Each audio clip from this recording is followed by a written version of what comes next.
Hey everyone, welcome back. Today we're really diving deep into something that's been in the news a lot lately, something that's sparking some pretty big conversations. I'm interested to hear where this goes. It's all about this huge increase, this surge, really, in private security all over America. And it got us thinking, when you see it everywhere, you have to wonder. Right, like, is this really how we want to handle safety as a country? Exactly. Especially when you consider some of the stats that are out there now. Like, did you know there are actually more private security guards than police officers in the U.S. these days? That's a big deal. Wow, yeah, I mean, you see guards everywhere, but I had no idea the numbers had shifted like that. Makes you wonder, what's going on that's driving this trend? Well, that's precisely what we're digging into today. A lot of it seems to stem from this really thought-provoking article from Time magazine titled "Private Security Guards Are Replacing Police Across America." And let me tell you, it's eye-opening. I can imagine just the title alone kind of paints a picture. It really does. I mean, it Yeah, makes you wonder, are we at a point where our idea of safety is fundamentally changing? right, like, are we moving away from this idea of shared public safety and towards something much more fragmented, where it's all about who can afford to protect themselves? That's a great point, and it's something the article digs into pretty deeply. It starts off in Philadelphia, where it seems like everyone, from everyday people to big businesses, is hiring private security at a pace we haven't really seen before. They're describing armed guards at gas stations, parents pooling money to pay for extra patrols around their kids' college dorms, you name it. It's like this whole other world that's operating alongside, well, everyone else. Exactly. And to really grasp why this is happening, the article points to two major things that are going on right now. Okay, lay it on me. What are these two big factors? On the one hand, we're in the midst of this pretty severe shortage of police officers all across the country. That's been in the news a lot, but it's hard to grasp the real-world impact. It really is. The article actually mentioned a pretty shocking statistic. Between 2019 and 2021 alone, there was a 7% drop in the number of sworn officers nationwide. And it doesn't look like that's getting better anytime soon. Wow, that's a significant drop. So fewer officers on the streets, and at the same time, At the same time, crime rates, unfortunately, have been on the rise. We're talking murders, assaults, car thefts, all those things people worry about.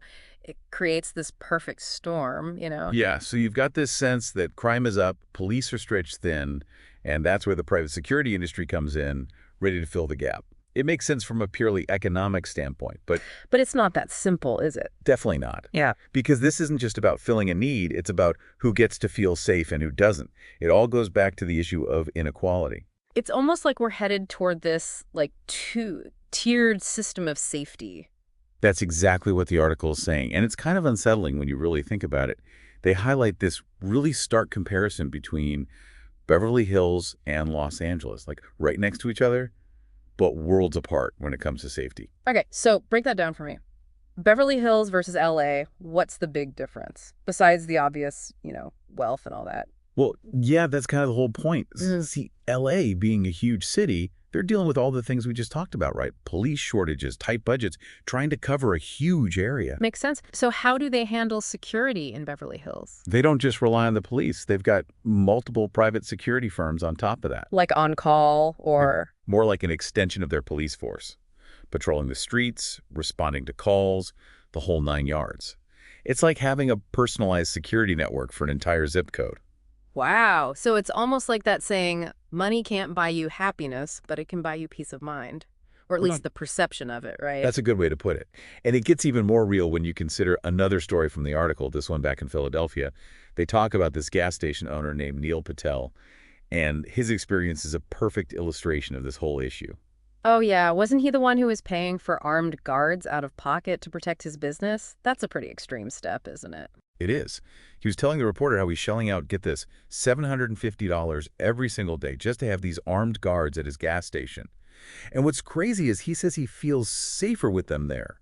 But when you think about residents in other parts of the city, places where people can barely afford groceries, let alone a small army of armed guards, it really highlights the disparity. Yeah, talk about a tale of two cities, right? You got people like Neil doing whatever it takes to feel safe in their own businesses, while others are left hoping for the best. It really makes you question the whole idea of equal protection under the law when your zip code determines your access to security.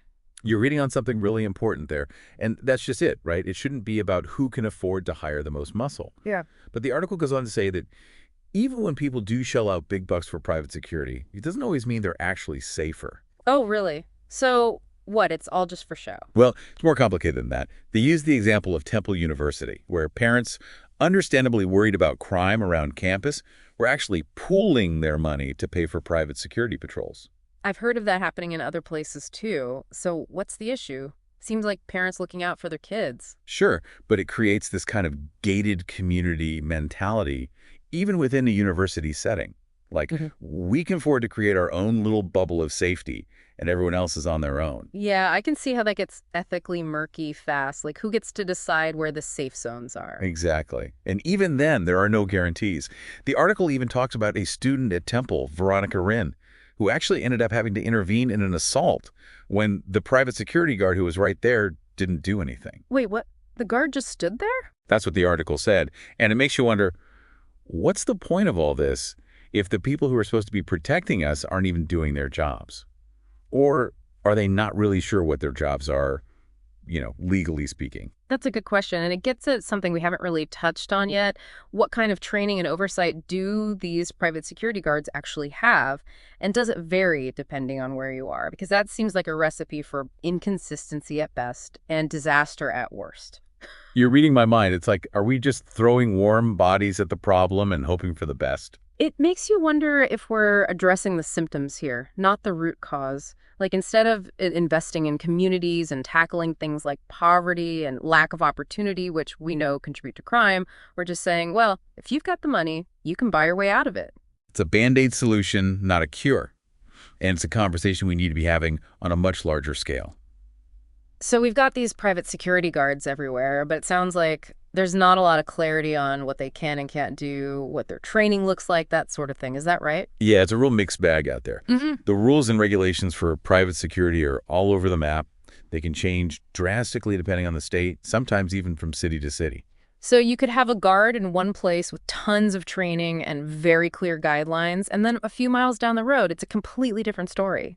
That's exactly what the article highlighted. And it really raises some red flags. Without clear and consistent standards, how can we be sure these guards are properly trained, that they know the law, that they're equipped to handle the situations they might find themselves in? And then there's the question of oversight. Who's holding them accountable if something goes wrong? It's a recipe for inconsistency, that's for sure. Right. But even if we could wave a magic wand and suddenly have these nationwide standards for private security, would it even solve the bigger issue? Is this really the best way to approach safety as a society? That's the million-dollar question, isn't it? The article actually brought up this really interesting example of Walgreens, the pharmacy chain.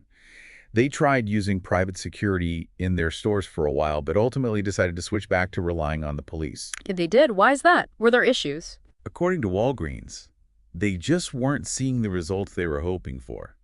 The article said they actually found private security largely ineffective and that they felt more secure going back to traditional law enforcement. Wow. That's a pretty big statement from a company like Walgreens. And they're not exactly known for being, like, soft on crime, right? They've got those storefront gates and everything. It makes you wonder if maybe this whole private security boom is more about the illusion of safety than actual safety. It's security theater, some people call it. And it's a distraction from the real work that needs to be done to address the root causes of crime and inequality.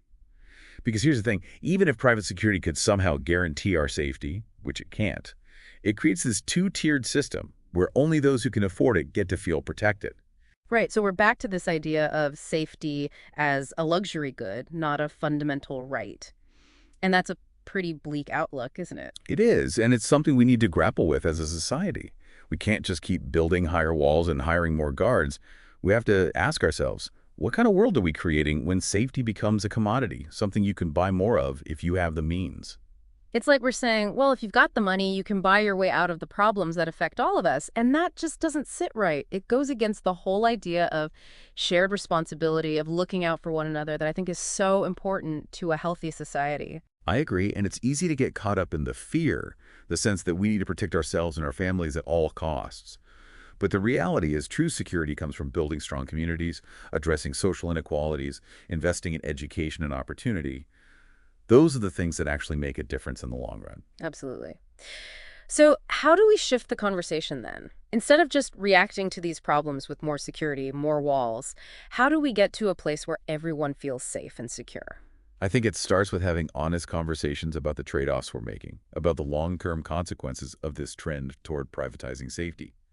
And it means being willing to invest in solutions that address the root causes of crime and inequality, even if they're not as immediately gratifying as hiring a security guard or putting up a fence.